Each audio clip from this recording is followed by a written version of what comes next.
زنا نہیں فرمایا، اسباب زنا سے بچو، برائی سے بچو، اس کے جو اسباب ہیں اس سے بچو۔ یہی وجہ ہے کہ عورتوں سے ہم کلامی کو منع کیا گیا، بات نہ کرو، بات کرو کہ راستہ بنے گا۔ سلام کرنا ہے، سلام بھی مت کرو، کوئی کر دے جواب دے کر سختی کے ساتھ گزر جاؤ، بات مت کرو، پردہ کرو۔ کیوں؟ اس لیے کہ یہ اللہ کی نافرمانی کی طرف راستے ہیں، اسباب ہیں، ان سے بچو۔ جب ان سے بچ جاؤ گے تو جو برائی ہے اس سے بچنا تمہارے لیے آسان ہو جائے گا۔ کتنی بری بات ہے، کتنی بڑی بات ہے جو آپ نے ارشاد فرمایا، یہ مرتبہ ہم اگر بدکاری کر لیتے ہیں یا آنکھوں کا زنا ہو جاتا ہے، کانوں کا زنا ہو جاتا ہے، ہمارے اندر غیرت پیدا ہو جاتی ہے، لیکن ہم 1 روپیہ کیا لاکھوں ہڑپ رہے ہیں اور ہمیں کوئی احساس نہیں کہ کتنا زنا ہم سے ہو رہا ہے۔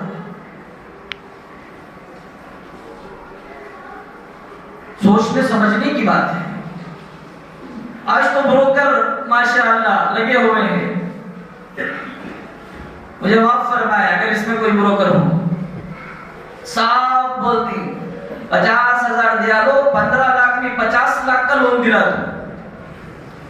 آپ نے لعنت بھیجی، لعن رسول اللہ صلی اللہ علیہ وسلم آکل الربا وموکلہ وکاتبہ وشاہدیہ، کہ سود اتنی بری چیز ہے کہ آپ نے کسی بھی حکم کے تعلق سے یہ بات نہیں فرمائی جو سود کے بارے میں فرمایا کہ اس کا کھانے والا گنہگار، کھلانے والا گنہگار، لکھنے والا گنہگار، گواہ بن کر نامزدگی دینے والا خود گنہگار۔ میرے اکاؤنٹ میں آگے دیوی میں کاڑ کو دیا ہوتا تم نا، بڑی خوشی سے لوگ دے رہے۔ کیا سمجھ رکھا ہے سود کو ہم نے؟ لونوں پر عمارتیں، کیا جی کتنے چاہیے پیسے؟ نہیں ہے جماعت 10 لاکھ ہی، اور جدھر بیٹھو۔ میری اماں کی قسم، میں نے خود اپنی کانوں سے سنا ہے جملے، میری اماں کی قسم 60 یا 70 لاکھ کی بلڈنگ نہیں دلایا تو میرا نام بدلا دو۔ 10 لاکھ ہی نہیں جی دلے گا جو، کیا بھی نہیں بلڈنگ کو 20 لاکھ 25 لاکھ ہی 35 ہو گئے۔ ذرا ضرورت پڑتی ہے لون کی، وہ بھی میں دلاوت ہوں، پورا ملا کو کیا بھی نہیں، رون فگر 1 لاکھ روپے مجھے دیا۔ میں نے اپنے کانوں سے سنا۔ تو کھانے والا گنہگار، کھلانے والا گنہگار، لکھنے والا، گھر کو لے کے آیا بینک کے پیپر، مجھے لکھنا آتا ہے تو میں لکھو دیا لو جی کو جو بولیا، جو لکھ رہی ہے وہ گنہگار ہے، بچی لکھ رہی ہے وہ گنہگار ہے، بچہ لکھ رہا ہے وہ گنہگار ہے۔ یہ فرمایا اللہ کے پیارے نبی صلی اللہ علیہ وسلم نے، الربا 70 جزءا، کہ سود اس کی 70 شاخیں ہیں، گناہ میں 70 شاخیں ہیں، 70 درجے ہیں، ہر درجہ کتنا بڑا ہے اس کا کوئی تصور نہیں۔ 7 پر 9 حصوں کو پیارے آقا نے چھوڑ دیا، اس کی قباحت بیان نہیں کی۔ فرمایا سود کی سب سے کم درجے نحوست یہ ہے کہ آدمی اپنی ماں سے بدکاری کرے، جس کا آخری نمبر یہ ہے اس کا اوپر کا نمبر کیا ہوگا آپ سوچیں۔ ارے بھئی آخری نمبر، غصہ آ رہا نہیں، کیا کی بولو گے تو کیا کی بولے گا جی؟ ہم اس لیے بول رہے ہیں کہ ہماری قوم کو بچانا ہے۔ لوگوں کا دیکھا دیکھی، آپ کہاں جا رہے ہیں؟ دنیا والے ترقی کریں، انہوں بلڈنگاں بن لیے، وہ ریلیجن والے اتنی ترقی، ارے ان کے لیے تو جنت ہے، دنیا کیا ہے؟ ارے بولو بھی کیا ہے؟ جنت ہے۔ قید خانے میں کون تو بھی ایئر کنڈیشن روم بنتا ہے، ہمارے لیے تو قید خانہ ہے۔ آدمی دنیا کے ان لوگوں کے لیے جن کو یہاں کی دنیا ان کے لیے جنت بنائی گئی، ان کو دیکھ کر آدمی منہ میں پانی لائے اور یہ کہے کہ میں امریکہ میں ہے نا ویسی بلڈنگ بنتوں گردھڑی میں، خواہش۔ ارے بابا اس کے لیے انہیں اوپر کار کھڑا لیں دے، اوپر ہیلی کاپٹر کھڑا لیں دے، کیا تم کر لیں؟ اس کے لیے تو جنت ہے، لیکن ہمارے لیے تو جنت نہیں ہے۔ میرے اور آپ کے لیے یہ دنیا قید خانہ ہے۔ آج مہمان آتا ہے تو مہمان کو گھر بلانے کے لیے بعض لوگ تیار نہیں، کئی کو میرا گھر دیکھو کیا بولتے ہیں نا، وہاں بارش آیا تو وہاں پانی ٹپکتا ہے، وہاں ارے پانی ٹپکے ٹھیک ہے، اگر غربت میں آپ زندگی گزار رہے ہیں وہ اللہ کی رحمت ہے۔ آپ بنگلوں میں رہیں، ایئر کنڈیشن روم میں آپ رہیں، اور وہ آپ کا پیسہ جو عمارت آپ نے کھڑی کی ہے وہ لون کے ذریعے یا سود کے ذریعے حاصل کر کے آپ نے تعمیر کی ہے، وہ تو دنیا ہی میں جہنم کا قید خانہ ہے۔ آپ فرماتے ہیں کہ میں گیا جنت جہنم کے مناظر کو دیکھنے کے لیے، تو میں نے اس میں یہ بھی دیکھا کہ حضرت جبرائیل اور حضرت میکائیل علیہ السلام دونوں ہیں، میں نے دیکھا کہ یہ خون کا دریا ہے، صحیح بخاری میں روایت موجود ہے کہ خون کا دریا ہے۔ میں نے خون کے اس دریا کو دیکھا، اس میں ایک آدمی کو دیکھا کہ وہ خون کے دریا میں اسے رہا نہیں جا رہا ہے، وہ کوشش کرتے ہوئے بہت محنت کرتے ہوئے اس دریا کے کنارے پر آتا ہے، اور وہ اوپر چڑھ کر باہر نکلنے کی کوشش کرتا ہے کہ اس دریا کے کنارے پر فرشتوں کی ایک جماعت ہے جو بڑے بڑے پتھر اپنے ہاتھوں میں لیے ہوئے ہیں، وہ جب بھی اوپر چڑھنے کی کوشش کرتا ہے وہ فرشتے ان پتھروں کو اس کے اوپر پھینکتے ہیں، جس کی وجہ سے وہ پھر دریا کے بیچ میں چلا جاتا ہے۔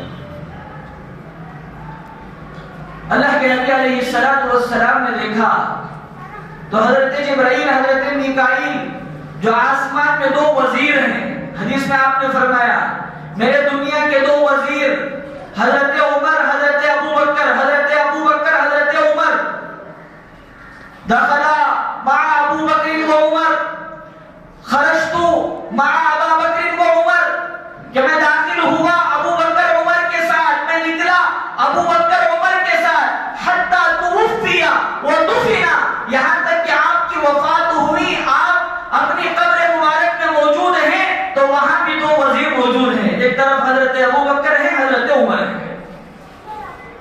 فرمایا آسمانوں میں میرے دو وزیر ہیں، دنیا میں دو وزیر، آسمان میں دو وزیر۔ پوچھا کون ہے؟ آپ نے فرمایا جبرائیل اور میکائیل، دو وزیر ہیں۔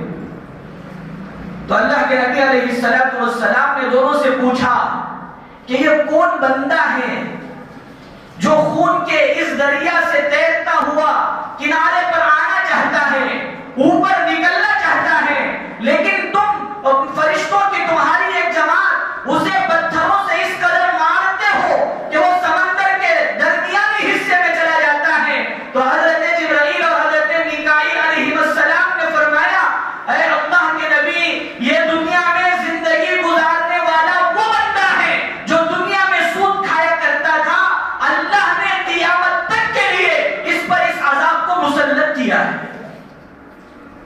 قیامت تک۔ بڑی بڑی بلڈنگوں پر ناز کرنے والے، شان، یہ ہماری وہی ھذا من فضل ربی، نیچے منزل کا نام، صاحب منزل کا نام۔ آپ سوچیں تو صحیح کہ مسلمانوں میں اتنا مال کہاں سے آ گیا کہ 10 سال 15 سال کے عرصے میں اتنی ترقی کہ آسمان سے پیسوں کی برسات ہو گئی ہو، زمین نے پیسے اگل دیا ہو، دنیا کا دیکھا دیکھی، دنیا کے انسانوں کا دیکھا دیکھی، ہم یہ سوچیں کہ ان کی طرح ہماری عمارت ہونی چاہیے، ان کی طرح ہماری سواری ہونی چاہیے، ان کی طرح ہماری گاڑی ہونی چاہیے، کار ہونی چاہیے۔ سب آدمی سود پر لے رہا ہے، سب لون پر، بھاری گاڑی میں پیچھے کیا کرتا یہ ہمیں بنتے رہتا ہے، ارے بن رہا ہے نہیں بن رہا ہے، حرام ہے۔ بڑے بڑے گاڑیاں، بڑی بڑی سواریاں، پیچھے کیا مصیبت ہے؟ سود کی لعنت ہے۔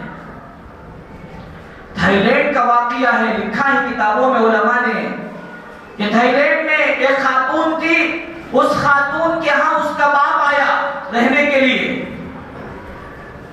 ماں کوئی بھی نہیں میرے، اب تمہارے امی کا بھی انتقال ہو گیا، پورے بھائیوں نے مجھے چھوڑ دیا، اب تو اکیلی باقی ہے، میں تیرے پاس رہنا چاہتا ہوں، مجھے اپنے گھر میں رکھ لے.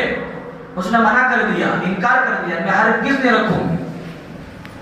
جب وہ اصرار کرنے لگا، کتابوں میں لکھا ہے بچی نے باپ کو مار مار کر گھر سے باہر نکال دیا. مرد بچہ نہیں بھائی، تو بچی. علاقے کے لوگوں نے، تھائی لینڈ کے لوگوں نے اس سے جا کر پوچھا کہ تم اپنے باپ کو کیوں مار کر گھر سے باہر نکال رہی ہو؟ تو اس نے ایک جملہ کہا کہ میرا باپ دنیا والوں سے سود کھاتا تھا، یہ مجھ سے بھی سود کھاتا تھا. جب میں شدید مجبوری میں تھی، ہسپتال میں زیر علاج تھی، میرے علاج کے لیے پیسوں کی ضرورت تھی، میرے باپ نے اگریمنٹ کرا کے دیا کہ اتنے لاکھ دے رہا ہوں، جب واپس دو گی اتنے لاکھ ملا کر دینے پڑے گے، جبکہ میں زندگی اور موت سے لڑ رہی تھی. یہ دنیا میں اللہ انجام دیتے ہیں. اسی کو پیارے آقا جناب نبی کریم صلی اللہ علیہ وسلم نے ارشاد فرمایا، الربا کثیر وان کثر فإن عاقبته تصير إلى قل. کہ سود بظاہر وہ کتنا بھی زیادہ آپ کو نظر آئے. آج ہمارا قصہ میں نے پہلے بھی کہا، آملیٹ کا قصہ، 10 لاکھ آگے تو 1 کروڑ کی بلڈنگ ہونا. ارے ہے نہیں ہے بھائی. اللہ حفاظت فرمائے، اللہ بچائے. 20,000 رہے تو 1 لاکھ کی گاڑی آ جانا. اس کے لیے سود لینا پڑے، اس کے لیے جو کرنا پڑے کریں گے. اسی کو حضرت علی رضی اللہ عنہ نے فرمایا کہ جب اللہ تعالی اذا اراد اللہ بقوم ان یہلکہم فشاء فیہم الربا، جب اللہ کسی قوم کو ہلاک کرنے کا ارادہ کر لیتے ہیں، اس میں اللہ سود کو عام کر دیتے ہیں. تو سب بچیں گے انشاءاللہ. ارے بولو، ہمت کرو، 1 روپیہ بھی نہیں کھائیں گے انشاءاللہ. جتنا لیا ہے معاف کر دیں گے. اللہ نے صاف فرمایا فَانْتَهَا فَلَهُ مَا سَلَفَ، رک جائے، توبہ کر لے، اللہ معاف کرنے والا. وَمَنْ عَادَ، چھوڑنے کے بعد پھر گیا. وہ وعید بیان کی جو غیروں کے لیے، کفار کے لیے بیان کی، فَأُولَئِكَ أَصْحَابُ النَّارِ هُمْ فِيهَا خَالِدُونَ. جو سود کو چھوڑ دینے کے بعد دوبارہ اس میں قدم رکھ دیتا ہے، اللہ کے نبی اللہ تعالیٰ نے صاف فرمایا کہ لوٹ جاتا ہے تو وہ جہنمی ہے اور اس جہنم میں ہمیشہ ہمیشہ رہے گا. اور قیامت میں کیا عذاب ملے گا یہ تو قیامت تک. اور اسی دوسری روایت میں جو معراج کی روایت ہے جس میں آپ نے فرمایا، میں نے دیکھا کہ بعض بندے ایسے ہیں کہ ان کے پیٹ بڑے بڑے گھروں کی طرح ہے، کالبیوت، گھروں کی طرح ہے. گھر کی طرح بھی، روم کی طرح نہیں، کالبیوت، پورے گھروں کی طرح، پیٹ بڑے بڑے، اس میں سانپ نظر آ رہے ہیں. ترابیب الحیات، جس میں سے سانپ نظر آ رہے ہیں، اژدہے نظر آ رہے ہیں، جانور نظر آ رہے ہیں. تو پھر اپنے 2 وزیروں سے اللہ کے نبی علیہ السلام نے پوچھا کہ یہ کون ہے جس میں پیٹ کے اندر سانپ اتنے ہیں جیسے پورے گھر کے اندر سانپ بھر جائیں، ایسے ان کے پیٹوں کے اندر پورا پیٹ سانپوں سے، بچھوؤں سے، اژدہوں سے بھرا ہوا ہے. تو اللہ کے نبی علیہ السلام سے حضرت جبرائیل میکائیل نے کہا، اے اللہ کے نبی، یہ آپ کی امت کے وہ ہیں جو دنیا میں سود کھایا کرتے تھے. یہ قیامت تک جتنے آئیں گے جو کھائیں گے، اللہ ان کا حشر یہ کرے گا. یہاں تک تو یہ بات ہوئی، لیکن اس سے آگے اس وقت ہماری قوم میں، ہمارے بھائیوں میں، ہمارے دوستوں میں یہ وبا پھیلی ہے، یہ لعنت پھیلی ہے کہ ہم سود کے کھانے کی جو شکلیں ہیں اسے ہم حلال سمجھتے ہیں. ارے کیا سمجھتے ہیں بولو؟ ایک تو حرام سمجھ کر رہے ہیں، وہ الگ ہے، اس کا گناہ ہے.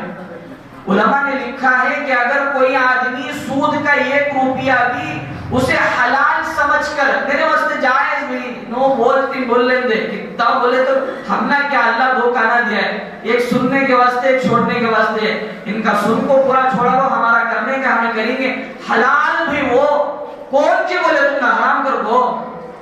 اس طرح اگر آدمی اسے حلال سمجھ کر کھاتا ہے، علماء نے لکھا ہے کہ اس کا ایمان ختم ہو جاتا ہے۔ اللہ ہم سب کی حفاظت فرمائے، اور اس لعنت سے اس کے متعلق اور بہت ساری باتیں ہیں جس کو اللہ تعالیٰ نے خود قرآن کریم میں، اور اس سے عجیب اور بھیانک بات کیا ہوگی کہ اللہ تعالیٰ نے پورے کلام مجید میں اور اللہ کے نبی علیہ السلام نے پورے احادیث کے ذخیرے میں جن دو باتوں کا حکم دیا کہ دو کام ایسے ہیں جن کے کرنے پر اللہ جنگ کا اعلان کرتا ہے، اس میں ایک سود ہے۔ وَإِن لَّمْ تَفْعَلُوا فَأْذَنُوا بِحَرْبٍ مِّنَ اللَّهِ، اگر سود سے نہیں رکتے تو پھر میرے سے جنگ کرنے کے لیے تیار ہو جاؤ۔ سوچو اللہ سے جنگ کر کر کون بچے گا؟ اللہ ہم سب کی حفاظت فرمائے، پوری امت کی حفاظت فرمائے، اور جو حالات اس وقت چل رہے ہیں اللہ تعالیٰ ان تمام حالات سے تمام کو اطمینان عطا فرمائے، راحت والی عافیت والی زندگی عطا فرمائے۔ آمین۔ وآخر دعوانا الحمدللہ رب العالمین۔